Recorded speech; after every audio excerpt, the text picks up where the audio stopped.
This is Senior Master Coordinator Bob Ferguson, and tonight it is my pleasure to again host Dr. John Westerdahl. Now, let me tell you a little bit about this wonderful fellow. John Westerdahl is an internationally recognized authority in the fields of food, nutrition, and wellness. He is a registered dietitian, nutritionist, certified nutrition specialist, ACLM certified lifestyle medicine professional, board certified anti-aging health practitioner, master herbalist, health scientist, and health educator. Dr. Westerdahl is currently in private practice specializing in plant-based nutrition, lifestyle medicine, nutrigenomics, longevity, and anti-aging.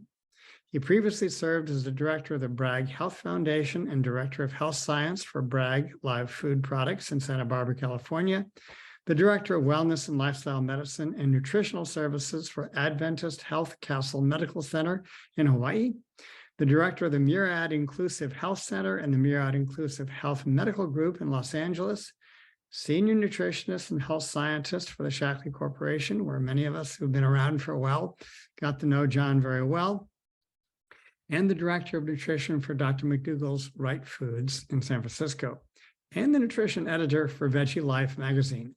Dr. Westerdahl is a former assistant nutritionist to two-time Nobel Prize winner Dr. Linus Pauling at the Linus Pauling Institute of Science and Medicine, formerly located in Palo Alto, California. With an interest in whole food, plant-based gourmet cuisine, he was the staff nutritionist for Millennium Restaurant, San Francisco's premier vegetarian cuisine restaurant, and co-authored the best-selling book, which I think we should probably all go out and buy, The Millennium Cookbook, Extraordinary Vegetarian Cuisine. Dr. Westerdahl is a past chair of the Vegetarian Nutrition Dietetic Practice Group of the Academy of Nutrition and Dietetics, and that is all. John, delightful having you with us here tonight. Thanks. Nice to be here with you, Bob. That is great. Well, we have enjoyed so many of your talks, and tonight we're going to talk about something that's very, very important. And it's something that we can do now prior to our holiday meals, or if we don't choose to do that, we really are going to want to do it after our holiday meals. And that is the whole idea of cleansing and detoxifying. So I'm going to turn it over to you, John. And again, thanks for being with us. Okay. Well, it's a big interest. And of course, a lot of people, you know, we live, I mean, Americans today and people in Western cultures eat a diet that's toxic. It's the toxic American diet that's really killing us today and causing premature aging and all types of health problems. When you look at the garbage people eat, the way they treat their bodies and put things in, it's no wonder, you know, 70% of hospital admissions are because of diet and lifestyle. 80% of chronic diseases are because of diet and lifestyle.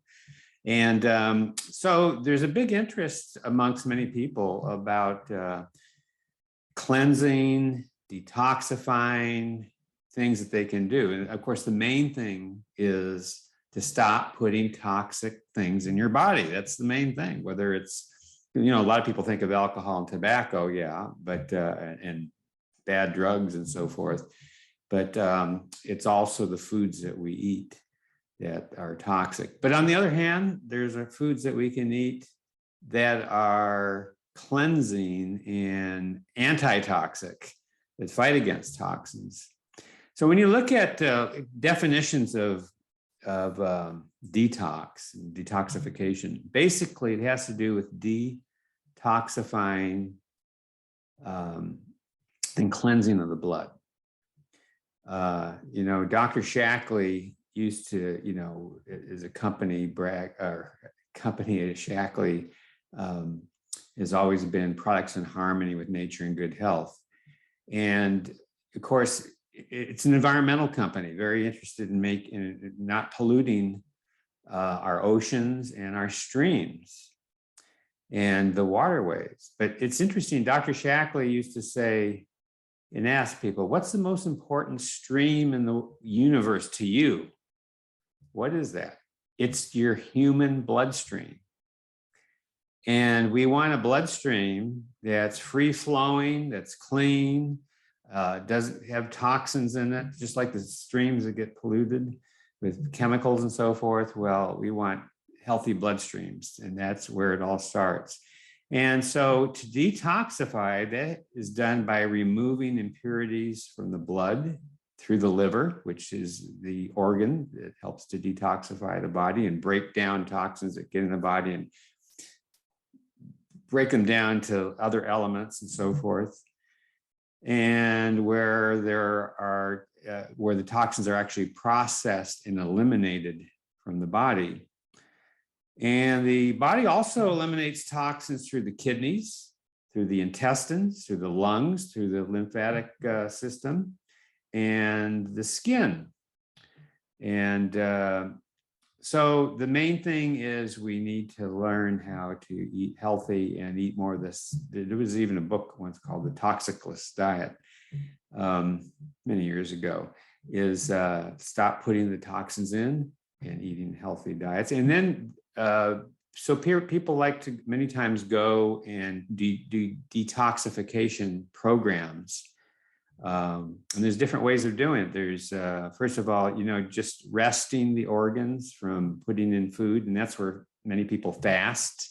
Maybe they just go on distilled water for a period of time and the body starts just cleansing itself. And those toxins that are in the body is broken down through the liver and so forth.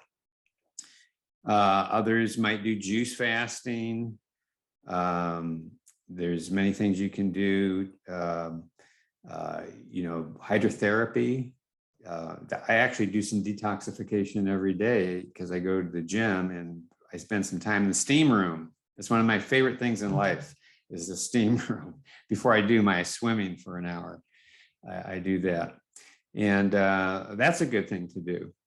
And of course, then there are certain medicinal plants that can help in assisting that, not just the plant foods that we eat, but certain plants that have detoxifying properties. And of course, a diet based on lots of fruits and vegetables have detoxifying properties in that they're high in antioxidants, anti-inflammatories, they have phytochemicals in them that actually help to prevent toxins from doing damage to the body. So you're trying to eliminate them and you're trying to prevent them from doing any harm to your body. So, so that's where the cleanse comes in. And so Bob, I'll talk about some of the different things that we have as products, so forth, that can help in this process. Absolutely. Right? Yep. Okay, so in those who are familiar with Shaklee know that we have a product that's been used for many years called Herbalax.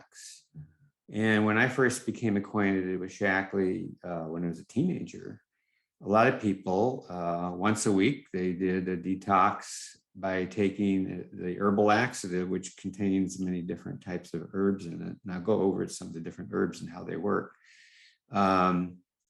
And they might do that one day a week. Some people took it every day, which I don't necessarily think is a good thing to do. It's better to eat your healthy diet, and occasional once a week is a fine thing for cleansing type of thing. But in those days, they took the Herbalax, but that was it. And some of them would continue to eat toxic foods, right? Just thinking that that's going to take care of it all. And it may help a little bit, but you have to, you can't put things continuously into your body and just take an Herbalax and think that's going to get rid of everything. But what's very exciting is that through over the years, a new program's been developed, and that's the cleanse. I think is one of the best things Shaklee has done, and it incorporates Herbalax and some other botanicals that have detoxifying properties as part of the program. But you're not going just on a pure distilled water fast, but you're eating detoxifying plant foods that have cleansing properties. Lots of fruits and vegetables. And of course, at that time, during this cleanse, one of the burdens on the body is protein foods.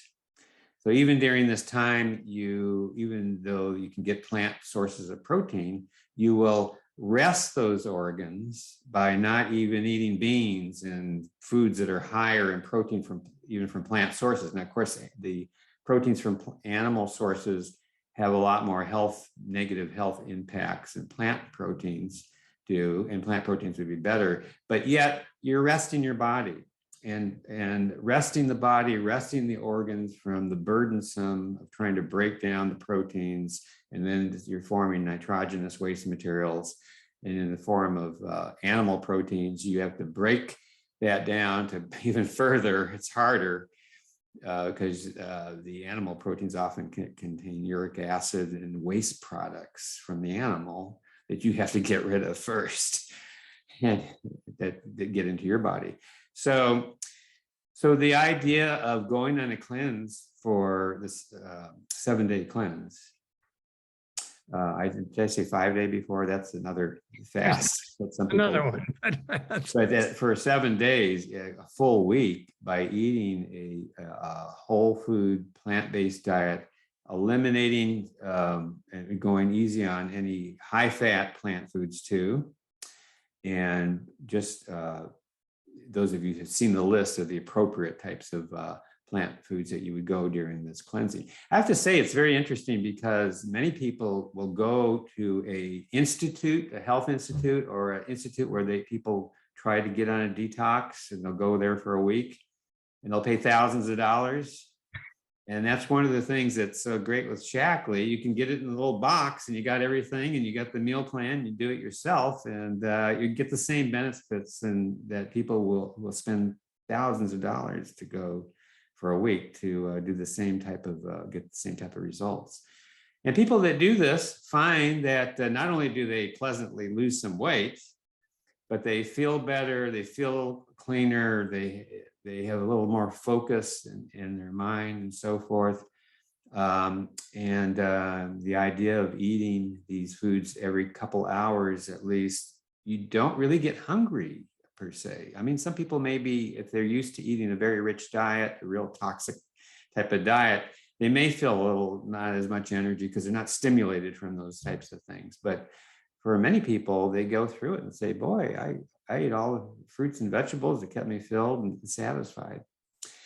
Now, Herblax that we talked about has several different herbs in it, and I was going to go through some of these. Of course, the main herb in it is senna, which is a laxative herb that stimulates peristalsis. It moves the intestines so that you have elimination. And that's been used for thousands of years in history. And it does have detoxifying properties.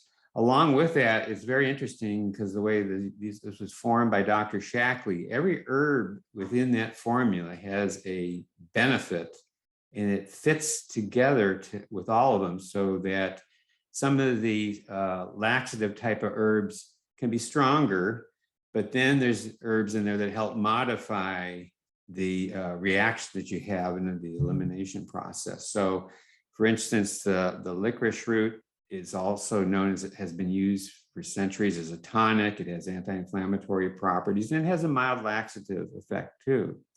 Buckthorn bark has a natural laxative, and it's a bitter tonic. It's interesting, in Europe, they've been into bitter herbs, and they would do a spring cleaning, kind of the same idea of the cleansing, by eating a lot of bitter herbs and taking bitter herbs, and that stimulates bile flow. And bile flow, it's eliminated from the liver, taking through the bile to get rid of toxic substances that you would eliminate. Alfalfa is a nutritive tonic, and it also has been used as a bitter tonic. It has a lot of benefits there. Rhubarb root is laxative, also a bitter tonic. Culver's root is a pretty strong laxative in itself, and helps with constipation and also liver dysfunction. Culver's root is kind of a unique formula that's in the Shaklee formula that I don't know of any other herbal laxative formula on the market that has Culver's root. That's quite a rare herb, but Shaklee's continued to use it over the years, and it has been used in traditional herbal medicines for sluggish liver. And of course, that's important when you want a strong liver doing its proper actions.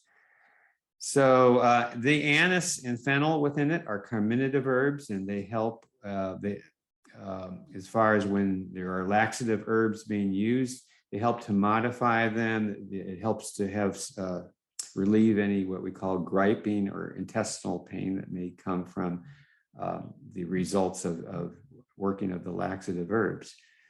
So this is an important adjunct to the cleanse, to the diet, that can help with your elimination and the cleansing, and it's a very important part of a cleansing program. The other herbal formula is liver detox complex, and milk thistle extract is the key herb in liver detox, and it's standardized to contain 80% silymarin. Silymarin is the active phytochemical that protects liver cells from toxic substances and oxidative stress as well. And I have I actually wrote a book with Dr. It was published through Dr. Bruce Miller. Some of you may remember Dr. Miller. And I just take some of the information from that. Silymarin, as it says, the active compound that we find in milk thistle. And it contains many flavonoid compounds. Milk thistle has been used by herbalists for the secretion of flow of bile from the liver and gallbladder, which is in the gallbladder.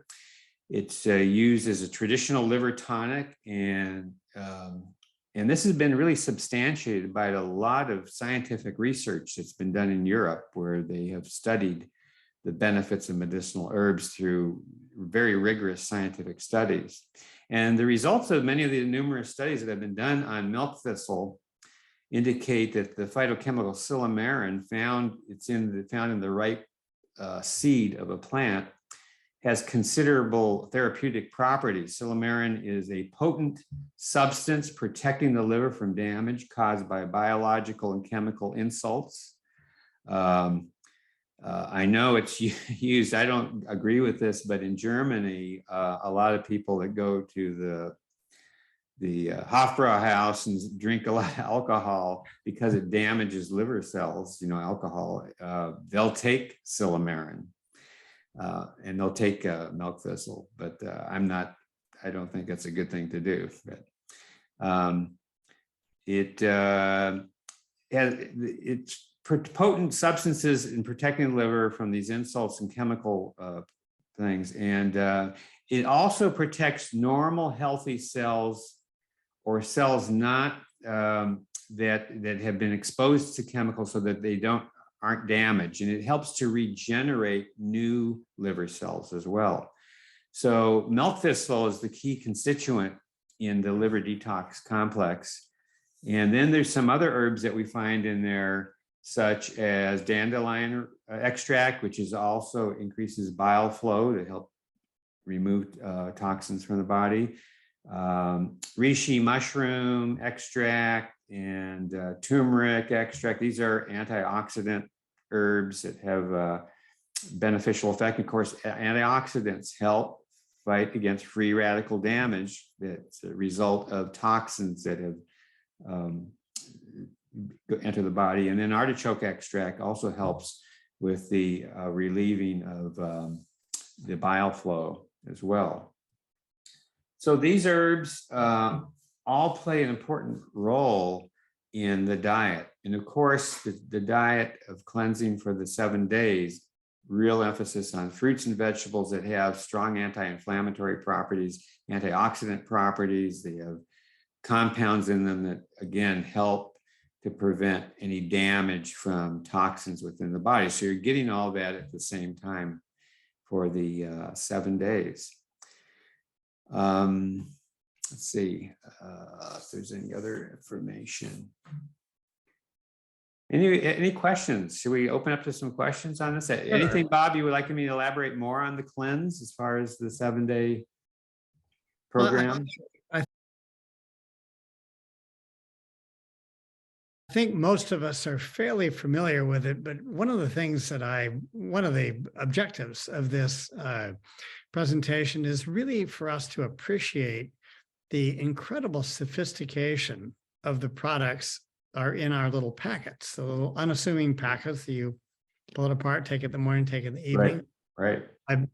And just exactly how much of the impact of this is actually due to these very, very sophisticated formulas. The one that Dr. Shackley created, you've done quite a few presentations on herbal, and every time I'm just amazed at the synergistic value of all of that. So it looks like Dean Walters has his hand up. So Dean, go ahead, unmute yourself and ask away. Yeah, Okay. thanks. You mentioned a lot about bile production. Yeah. What about people that do not have a gallbladder? How does all this work with them? Is it a plus or a minus, or how does that work? Well, as far as detox, the bile, you don't have a gallbladder, so there could be some excretion through the liver of, some bile, but see, the gallbladder holds the bile in the sac and releases it. And when you eat fatty foods, it's releasing it too. But the herbs also are protecting the liver. See, the liver, that's where all these toxins are processed. That's why when people have a liver disease, they often don't survive, because that's where your toxins are broken down and processed and metabolized and broken to elements that are not toxic, so you can get rid of it. But so there will be an effect on the liver itself, even though you're not able to maybe excrete as much bile. Does that answer that question? Yes, thank you. How many of you have been on the, raise your hand if you've done the 7-day cleanse? You can raise your actual hand or your electronic hand down there. Good, that's good. Yes, let's see. Is it Gary has a question? No, I was just raising my hand because I've done the cleanse. Oh, okay. It was terrific. Amber. Hi, thank you for coming on here tonight. I actually have several questions, but you said that you don't recommend taking the liver detox, like when you're drinking and stuff, the milk thistle all the time. Yeah. How often should we? What I was saying is they're using it as they go to the bar and get drunk, or they drink a lot of alcohol, and they say, well, I'm going to take my milk thistle to regenerate some of those cells and detox. Well, that's kind of the idea of what our modern medicine system is today. Is I'm going to eat all this high cholesterol, saturated fat, and I'm going to do whatever I want to, but I'll take these drugs to overshadow my high cholesterol. Or I'm a diabetic and I'm going to take diabetic medications. I'll eat whatever I want to, and that's the wrong thing. The optimal thing, because you're going to destroy your liver cells, and brain cells too, by consuming large amounts of alcohol. So the idea is Dr. Shackley would teach, living in harmony with nature, is that we want to have the foundation of all health and detoxification is our diet. So we want to ingest a toxicless type of diet. And even when we try to do that, we have environmental pollution today. We have other things that come through our bodies, and not everyone eats totally organic produce and so forth. So that we're ingesting toxins, even if we try to avoid all of them, But so that was my thing, is the concept of eating junk and toxic foods, or ingesting the alcohol in that case, and then just trying to take your milk thistle. By the way, the liver detox, when people, because Tylenol, for instance, does damage the liver as well. When you may be sick or you have to take some Tylenol or something, it's a good thing to take the liver detox as well, to help at least augment some of the damage that the pharmaceutical may cause to the liver. Yeah, so as I understand, it's not so much that it's damaging to do the milk thistle, just probably better to avoid getting drunk all the time. That's and right. Expecting to ameliorate it with the milk thistle. That's exactly But if right. you're going to get drunk, I suppose taking milk thistle is better than not. Linda Toth, you have your hand up. Yeah, I do. Is it safe for people who are diabetic to do the 7-day cleanse? You know, that's a question. Everyone's individual and they should let their doctor know about it. But I have to say, the foods that we promote on the 7-day cleanse are the same foods that we in type of diet that we're recommending to someone that is diabetic. And also on the cleanse, the types of fruit that is advocated to go on the cleanse are actually not the high sugar type of fruits. They're actually ones that are lower on the glycemic index, like berries and so forth. So it's always a good idea to check with your physician. You know, everyone's a little different in their type of diabetics, but this type of diet is really a healthier diet for diabetics.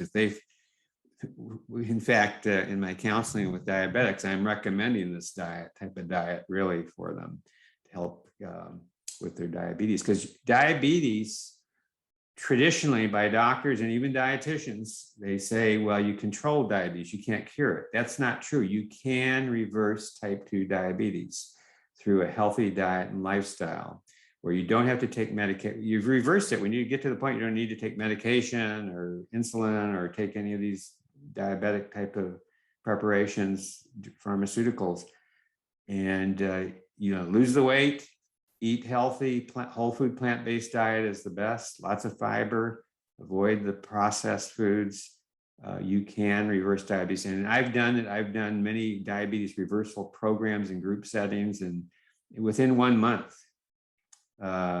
we've seen people that have reversed their diabetes. And in fact, I've had people that would go on this, we have a diet program and we serve them meals and so forth. It's all plant-based.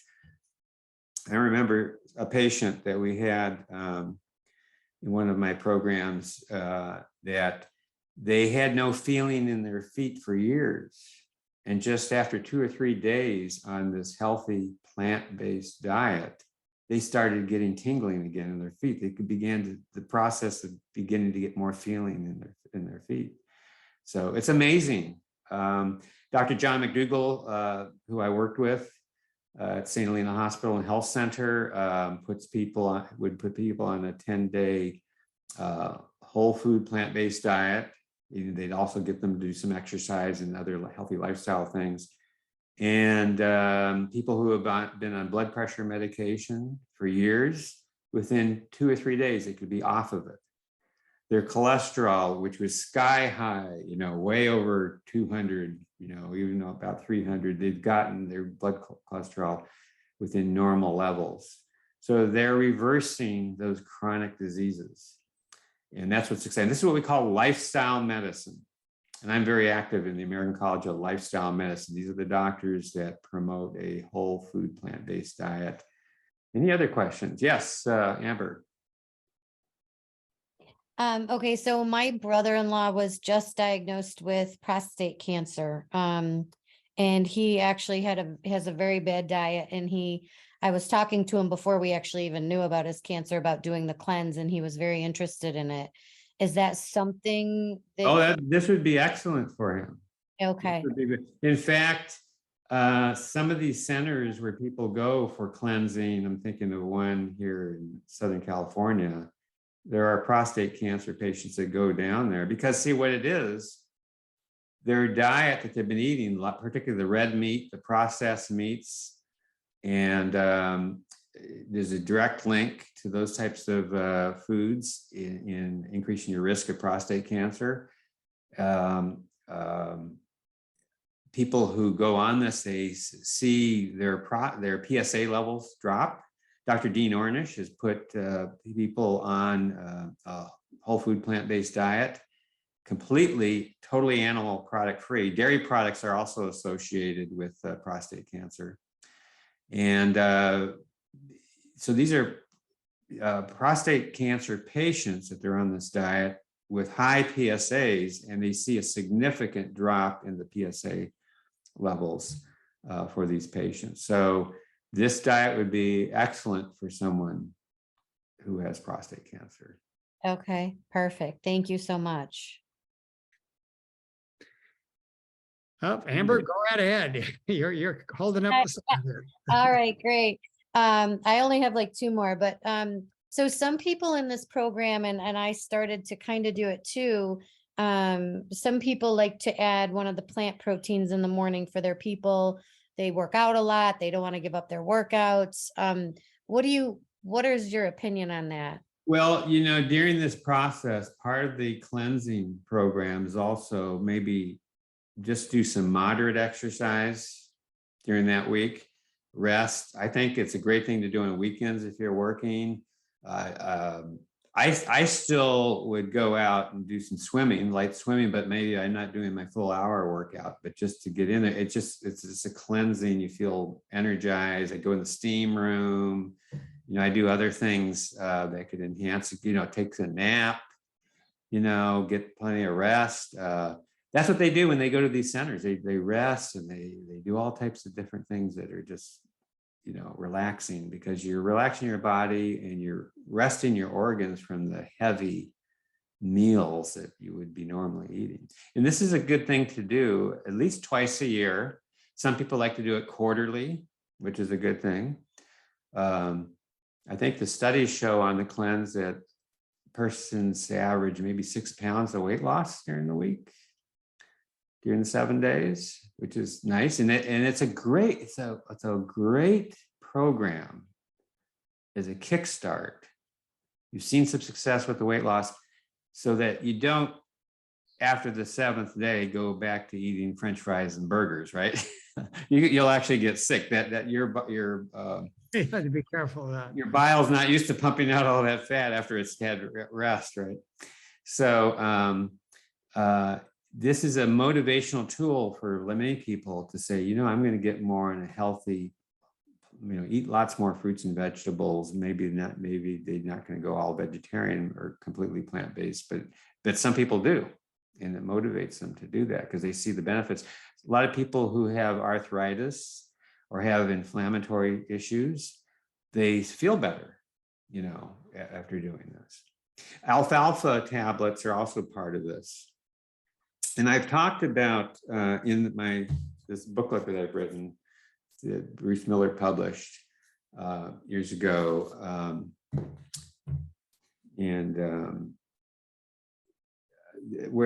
Because it's interesting with the Shackley community, because Dr. Shackley really started the alfalfa tablets in a big way, and I've talked to probably thousands of people in Shackley who have taken alfalfa. They take 10 to 20 tablets a day, and they say that they've had significant benefits from arthritis. Now, there's not a lot of scientific research to say why, and I can't say, it's necessarily, there might be some anti-inflammatory properties, but it's when you see that quantity, and these aren't people that are hypochondriac type people, these are smart people, and they just notice the benefit. It's interesting. How many have heard of Norman Vincent Peale? Or the power of positive thinking? I used to know him when he was alive, and him and his wife, when we talked about nutrition, he said he pretty much followed the vegetarian type of diet.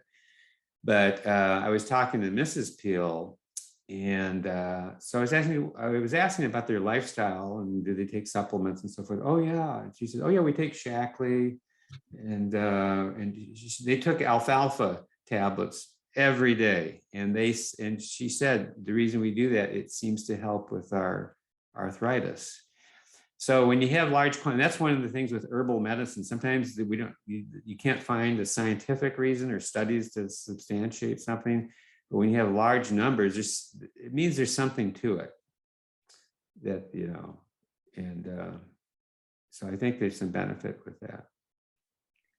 So John, post the cleanse, Now, Yes. you don't recommend herb blacks every day, and that's probably a good idea. But once a week, a couple herb blacks is quite good for you. I'd, however, decided that I want my liver working at 100% or as close to it as I possibly can. So as part of my morning routine, I do take 3 DTX. The label suggestion for serving Mhm. DTX. What's your thought about that? There's not really, milk thistle has been used also as a food in history. Mhm. Now they took out the spiny parts of it. Right. And so in the case of milk thistle, I don't see any harm in taking that regularly. And it's kind of like a bitter herb, to help you with your liver and so forth. So, and even these plant foods that we're having you eat during the cleanse, some of those have properties that help with the liver too. So in similar ways. So they may have silymarin in them too. I know silymarin is primarily found in the milk thistle plant, but that's the active ingredient that's doing this benefit. But there may be compound may be in some other plant foods as well. So since you're such an expert at herbs, one of the things that I have been thinking about suggesting to people is that during the cleanse, they might want to try to go to some of the vegetables that they normally eat. And the vegetables that have maybe a little bit strange flavors or stronger flavors like that may well have those bitters. yes, Bitter substance. that's the one thing Americans see in Europe. They appreciate bitter vegetables. And we don't eat enough of bitter vegetables. We like to have vegetables that are sweet. But it's something we need to, I believe, to incorporate some bitter vegetables into your diet because they have healing properties. And after a while, you start enjoying them. It's just a matter of taste. Now, I forgot, and maybe I didn't elaborate. Someone says, well, I want to have some protein. They want, even if it's vegetable protein. I forgot to mention that. The thing is, the idea with the cleanse is you're resting your body from trying to process protein foods because they're more complex and it puts more of a stress on the body to do that. Now, plant proteins, of course, puts less stress than the animal proteins, but it still puts some stress on it. So that's, some people want to do their life shake or something with it. Well, I don't recommend that because that kind of defeats the purpose of the cleanse for the 7 days. But then after that, you transition, you can have your life shake or your plant proteins and so forth. So that's why that's the purpose of the cleanse. Give the body a rest, put in foods that allow the body to rest and the organs to rest. People say, well, you're going to lose muscle tone or muscle. What happens, your body rebounds when you get back to getting the protein. So it's not, it's a good thing to do. It's breaking down, there's anabolism and there's catabolism. You're breaking down things, compounds and so forth. And then you're going to be, you're really building new cells as well. So that's an important thing. And then afterwards, you get back onto your regular diet or to a healthier diet. I hope that this really motivates people to transition to a healthier diet and get them a kickstart back into a healthier lifestyle. Yes, Amber again. Oh, are there anyone else before Amber? Okay. Okay. Go on, Amber. Thank you. So you've explained everything, herb blacks, liver detox, alfalfa. There's only one more, and I'd like to get your opinion on why it's included in the cleanse is the Optiflora DI. I know it's got a lot of great bacteria. What role does it play in the cleanse? Well, that's exactly right. It's friendly bacteria. You are using an herbal compound to get rid of, cleanse the colon and push out the waste material. And there's toxins that probably were collecting there because they were people eating foods prior to the cleanse. And you want to make sure that you keep that intestinal, the healthy. It's a good time as you're cleansing out the colon to start putting some of that friendly bacteria in to repopulate that, because most people eat, a lot of animal products. These are putrefacted bacteria. It has the animal proteins have to be putrefy in the intestinal tract, in a sense. And this is and plant foods promote friendly bacteria, prebiotics, right? So you want to put the probiotics in there so that you're repopulating your intestinal tract with the friendly bacteria, which is conducive to good health, better health. Okay. And, it's interesting. I actually talked to, I'm not saying take senna all the time, but senna is an herb from India. And I talked to an Indian medical doctor once. And he told me that in all his years of practice, he never saw someone that took senna on a fairly regular basis ever have colon cancer. Now, of course, fiber is the preferred way to try to, it's like the broom to sweep out get the intestinal tract. So you're eliminating quicker because, and avoiding constipation, because the longer that waste material is in your intestinal tract, it's breaking down to carcinogenic compounds as well. So. Okay. I just have one more question if nobody else does. I promise it's my last one. Go for it. This is great, Amber. So when people, you recommend a diet high in fruits and vegetables, but there's people, this one you may want to edit, Bob. There's people who go on the 180 cleanse or the 180 turnaround for very long periods of time, where 2 of their meals are either a plant protein shake or, the meal bar.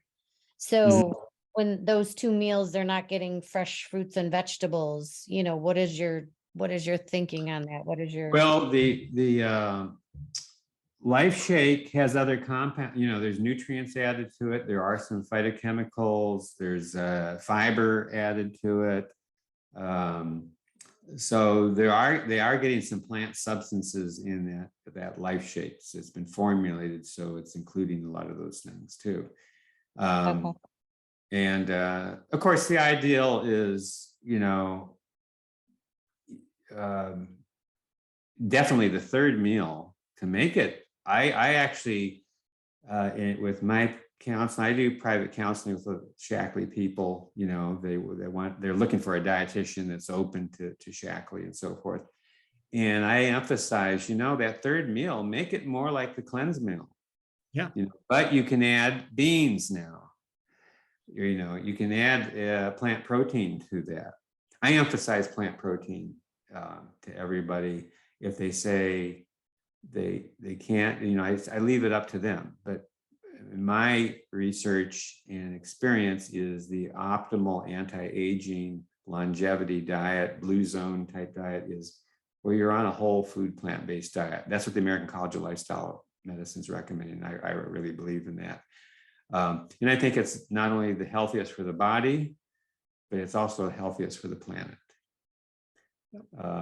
It's really sad what's happening, how excessive animal agriculture is really ruining our planet. That's my approach. But it's, everyone has a choice what they want to do. Yeah. Bob, and if nobody has a question and we're out of time, great. But I did think of one more as we were doing. Hey, go for it. Okay. What is your opinion on the soy versus plant? Because I get this question a ton. The reason most people are avoiding soy, and I have to tell you, Dr. Shaklee was a real pioneer in soy protein. That the Shaklee instant protein back in the 70s, when did we come out? Late 60s or whatever.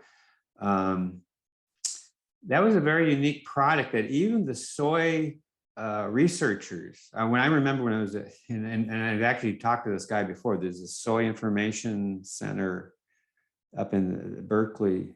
They acknowledged that Shaklee was a pioneer with soy protein. and particularly in lecithinized soy protein, that you can blend it and mix it into a drink, you know.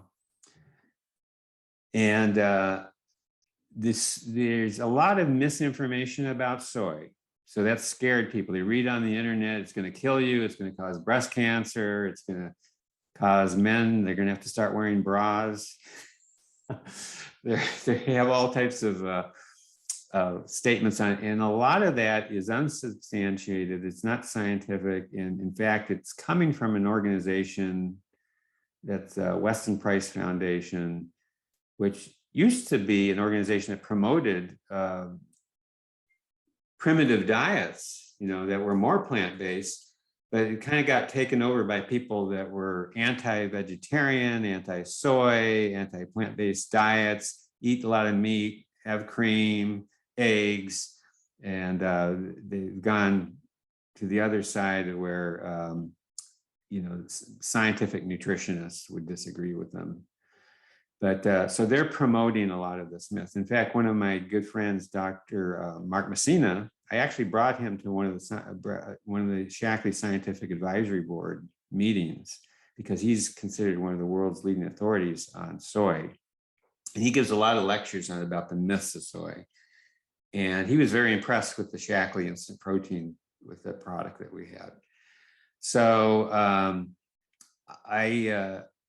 you know, pea protein is also good, and that's one of the main proteins that's in the Life Shake, the plant-based one, and as well as I think that's in brown rice protein, chia seed protein, and other types of plant proteins. So those, it's good too. But I think a lot of people prefer the soy because it has a creamier taste and so forth, and it just mixes better. So I don't know what your question is about it. I think soy protein is excellent.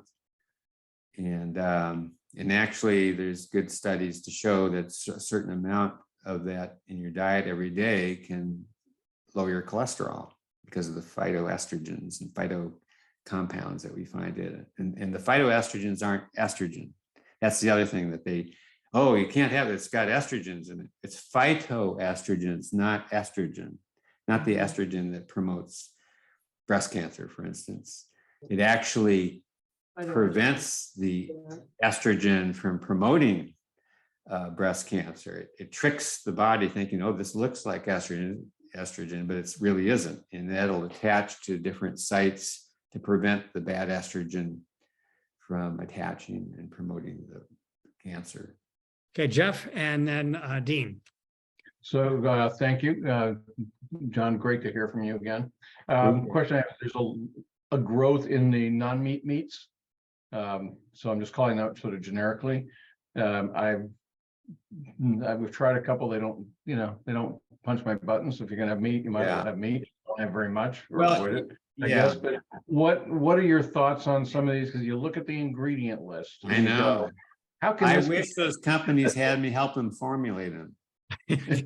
Because I'm coming from the Seventh-day Adventist population where they started these meats. Dr. Kellogg, John Harvey Kellogg, started the first vegetarian meats at the Battle Creek Sanitarium, made from peanuts and nuts and grains, and then they later on developed technologies to make spun soy protein and make them more like a chicken texture or animal texture, and some of those earlier ones were formulated well from a health standpoint, and for some people that trying to make the transition to a vegetarian diet, it's kind of like a godsend for them, because it's something that's similar to the product, and that transitions them to a healthier vegetarian diet. But the ones that are so popular in a lot of the chains today, they're adding coconut oil to them, and they're putting saturated fat, and I don't think they're healthily formulated, and they may raise cholesterol. And what gets me is there's one chain you see, it says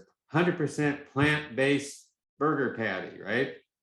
But then it's got cheese and mayonnaise and other stuff on it that defeats the whole purpose. And so I think those things can be made. There are companies that do make them more healthy and use healthier types of fats and so forth in them. And they are a processed food. They're heavily processed. I do think the ones that are made healthier can help people as far as lowering their cholesterol and eating healthier. But the ideal, I like more of the whole food plant proteins better. I think that's the optimal. But from a transition standpoint, they could be beneficial. I know people will say, oh, I'll never go vegetarian because I have to have my bacon every morning. Well, they have stripples, vegetarian stripples, or they have something that's a substitute. Or you can take some of the soy products and season them so it has like a bacon type flavor. There's things you can do. But I see where you're talking about, because you read the ingredients too, and you say, hey, there's a lot of stuff in there that doesn't look that healthy. So. Thank you. So, Dean, the last question is yours. Okay, thanks. A quick comment. If soy were bad for you, think what shape Japan and China would be in. This with all is the soy other, meat. yes, this is the other argument. For millennia, the Chinese, the Asian cultures have been eating soy every day. So these people say, yeah, but they're having fermented soy. They don't have the unfermented type of soy, which is false, because if you eat edamame, that's not fermented. If you have soy milk, that's not fermented. So they eat both the unfermented types as well as the fermented type. They eat all different types of soy products. So, and they've benefited, of course, during certain times, certain years when people were starving, then that was a problem. But the Asian population has benefited from eating soy products for their health. Yeah, the quick question is, for those people that just can't quite convert to vegan, which animal protein do you feel is the least risky?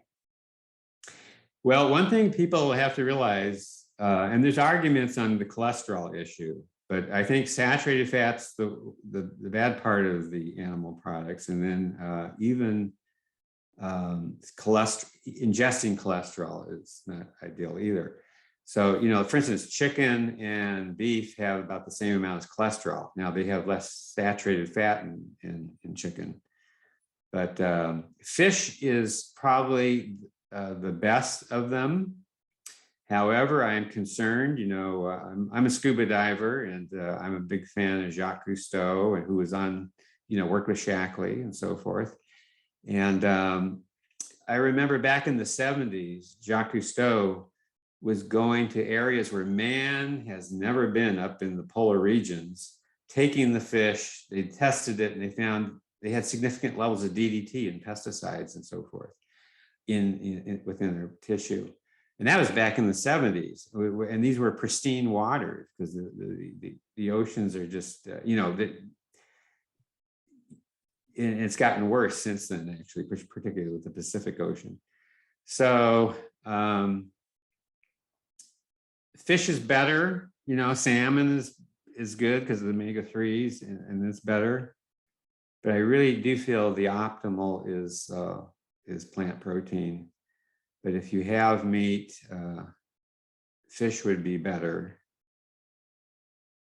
You have to if you can get it where it's unpolluted waters, but I think the oceans are all polluted nowadays. So I have a friend, medical doctor, very prominent medical doctor, written many books in the psychology area. And he lived half time in Hawaii and half time in California, Bay Area. And one day he came up to me and says, I don't know what to do. I'm told I have a lot of mercury in my body. So what he did, he became what we call a pesco vegetarian. They don't eat poultry, they don't eat red meats, but they do eat fish, and then the rest is like vegan. But a lot of the fish has mercury in it. And he was eating a tremendous amount of fish and thinking he's eating healthier, but then he had high levels of mercury. The other concern I have from an environmental standpoint is like the bluefin tuna, for instance, the way it's going. I mean, when they harvest these fish in the oceans, I mean, they just take millions of fish in one scoop, you know, hundreds of thousands, millions of these fish. And as Cousteau had pointed out, that a lot of our oceans have become deserts, where at one time you go scuba diving, you just see beautiful amounts of fish, and the overfishing that's going on is ruining our oceans, and it's not sustainable. And that's why I'm a believer too. I was so happy when we came out with Shaklee vegan omega-3, because that's a very sustainable source of getting your omega-3s. And that's where the fish get their omega-3s from algae. And this technology was around for the last many years, where they can take the algae and make it a plant-based source of omega-3 supplement. So now I do feel that the plant-based diet is the diet of the future. In fact, James Cameron, the movie's coming out. How many of you seen Avatar? But he came up with this term because the word vegan has a lot of connotations with it that's not that positive. But and as you can see, you can have a vegan burger, but it's not necessarily healthy. That's why a lot of doctors like the term whole food plant-based better than vegan, because vegan's not, you could be on a potato chip and Coke diet and that's vegan, right? Right. But anyway, he's talking about a healthy diet. He calls them, he said, instead of vegan, I'd like to call them futurivores. Now, James Cameron is a vegan. He's a really an environmentalist, and he really promotes a whole food plant-based diet. But he said, I'd like to call it futurivores, because this is the diet of the future, but we're eating it now.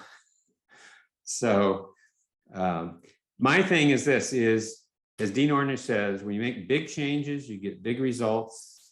When you make small changes, you get smaller results. When you don't make any changes, you don't get any results. And even moderate changes, sometimes it gets worse too. So it's a choice, but the closer you get, I'm not saying everyone's going to become vegan, but the closer you can get to a whole food plant-based diet, the healthier the diet is. And you know, the blue zone cultures that do eat animal products, they use it more, you know, small pieces, more as condiments within the diet, and they still continue to eat some meat or fish or whatever, but in smaller amounts. But the emphasis is on the plant foods. That's the future.